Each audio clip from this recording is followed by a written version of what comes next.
Hello everyone, how are you doing? Today I'm back with another K-pop opinions video. This time I'll be sharing with you some very honest opinions that you can't deny. I'm sure you will agree with most of these opinions, but if you don't, then let me know in the comments. You obviously have every right to disagree and it will be interesting to know your opinions as well. But with that being said, I think we can finally begin with the video. Let's go.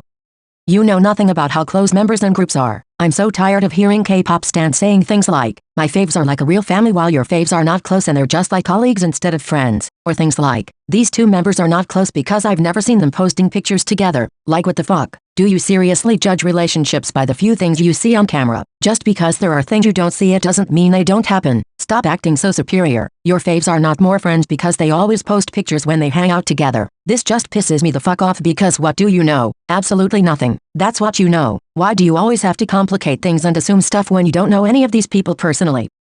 Companies favor their main moneymakers. There are very few companies that treat their artists equally. The main moneymakers get a higher budget, more frequent comebacks, and more music, at least most of the time. It's sad but it makes sense from a business standpoint. The company knows that that specific artist is gonna sell a lot with each comeback, so they're more willing to spend money on them. Obviously if the company invested more in their other artists as well, then they would have more possibilities of gaining people's attention and becoming more successful. But most companies don't want to risk it and only go all out for their main money makers because they're sure that every expense will be repaid. I'm not saying this is right, but it's definitely true, and to be honest I don't even get surprised anymore when I see this happening. It's just the way it is. If groups had fixed positions there would be less fan wars. Let me start off by saying that fan wars would probably happen no matter what, but a group having fixed positions would probably stop some people from starting fan wars claiming their faves are actually the best at this or that in the group. For example, let's say some stans are fighting over the main dancer position and the group doesn't have fixed positions. Everyone could claim their fave is actually the best dancer because there's not a position that confirms anything. I just think that if there were positions, fights like these would happen less frequently because most people would just accept their fave's position instead of claiming they deserve another position more. Maybe I'm wrong, but when it comes to groups without fixed positions I've seen people fighting over who deserves which position much more compared to groups where the positions are fixed. Not being big in Korea is not as tragic as you make it out to be. Yes, having a solid domestic fan base is extremely important and it's better for a group to be famous in Korea compared to being famous internationally. But some of you act as if groups that don't have a big Korean fan base were destined to fail no matter what. That is not true at all. Take groups like Luna and Everglow for example. They are not very known in Korea but they're very big internationally. If you manage to be relevant internationally it doesn't matter if your domestic fan base is small. Of course, groups like Luna and Everglow won't be as successful as other groups who are dominating the Korean market, but they're doing more than fine and people just love being overdramatic.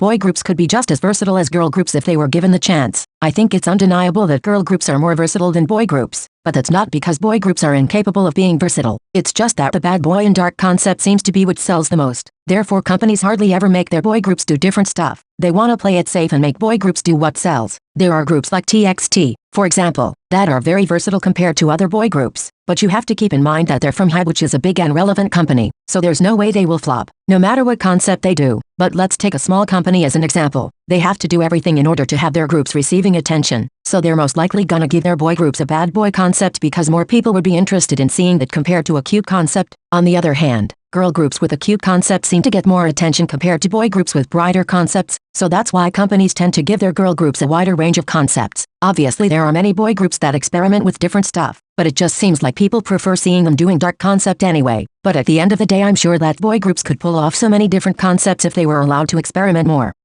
Billie has probably the best stage presence I've seen in a while. We all know how Chuki went viral for her incredible facial expressions, but let me tell you, every single member of Billie is actually insane. All of them have top-notch stage presence, and when I say all of them I don't mean most of them. No, I literally mean all of them. Every single one of them. Since Billie are one of my alt groups I've watched basically all of their performances and they literally never miss. Everyone is so captivating and I honestly don't think I've seen any other groups with this kind of presence lately. If you're familiar with Billie you surely know what I mean, but if you're not that familiar with them then I suggest you to check them out because they're such a talented and outstanding group and you won't regret getting into them. In conclusion, stan Billie.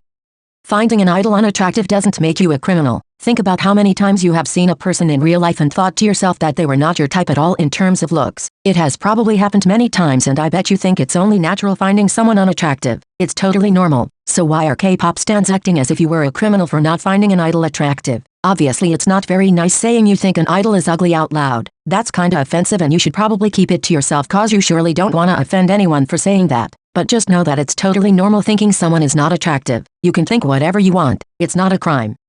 HYBE is doing the wrong thing making their groups come back at the same time. Correct me if I'm wrong, but as far as I know 17, TXT and BTS are coming back in May, while Lee Seraphim is also having their debut in May. I'm sorry, but this is absurd. I can kinda understand what HYBE is probably trying to do. Obviously, having your artists coming back at the same time will increase your chances of having your artists dominating the charts, which is very good for the company. But if you make your artists compete against one another, then what's the point? Only one of them can win in the end, which is very detrimental for the others. HYBE groups are famous enough to beat most of the other groups whenever they come back, so HYBE should make them come back at different times to ensure all of them can get great achievements. I think it's kinda stupid having your artists battling each other on the charts, to be honest.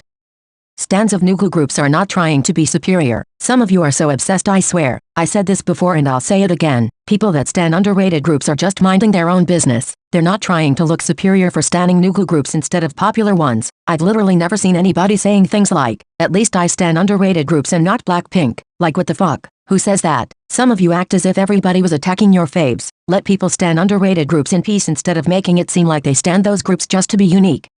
Being talented won't make you popular. I'm so tired of people who say things like, "Oh my god, why aren't my faves famous like BTS," when they're literally so talented and better than them. Like, can you shut the fuck up? Talent only cannot bring you popularity. Things like the company you're from, right timing, and how much your music appeals to the public all take part in making someone become famous. I also feel like a lot of people just use the fact that their underrated faves are talented to discredit popular groups and idols. Okay, of course, a lot of underrated idols are much more talented than some of the most popular idols. But what do you want to do about it? Your faves won't become popular just because they are talented. Get over it.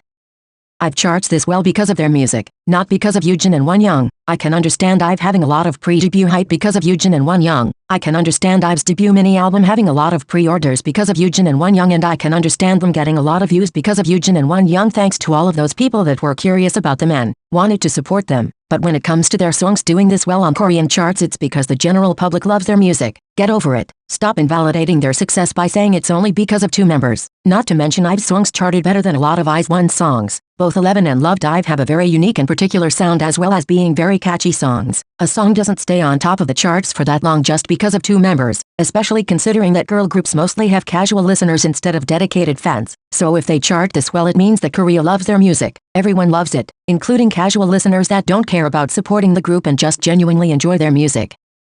As much as you want to discredit her talents, Kim Dalyan is one of the best fourth-gen aces. I get it. You hate her because Mnet was pushing her to be in Kepler's final lineup. But now stop acting as if she wasn't one of the most talented all-rounders of the fourth gen. Nobody is claiming her to be the best singer, dancer and rapper in K-pop or anything, but she's insanely talented, and it doesn't matter how much you hate her. You can't discredit her skills. Stop acting as if she wasn't a great dancer who is also very capable at making choreos. Stop acting as if she didn't have great leadership. Stop acting as if she didn't have a great stage presence, and stop acting as if she wasn't Kepler's main slayer. Wins matter. Winning on music shows doesn't mean being more talented or being better compared to groups without wins, but wins are still important. If they weren't important, then tell me why some groups literally start crying like crazy when they get a first win. If wins didn't matter at all, then why do many groups say one of their biggest wishes is getting a music show win when they have a comeback? Winning on music shows makes groups feel like they are liked by the general public. It lets them see that their fandom is growing. Of course, you can be quite successful even without wins, but let's not pretend like they don't mean anything to the idols, because that's not true. Well guys, this is it. Thanks for watching the video till the end. Let me know if you ended up agreeing with my opinions or not. If you enjoyed the video, then please give it a like. Also, don't forget to subscribe for more content like this. Thank you again for watching. Bye.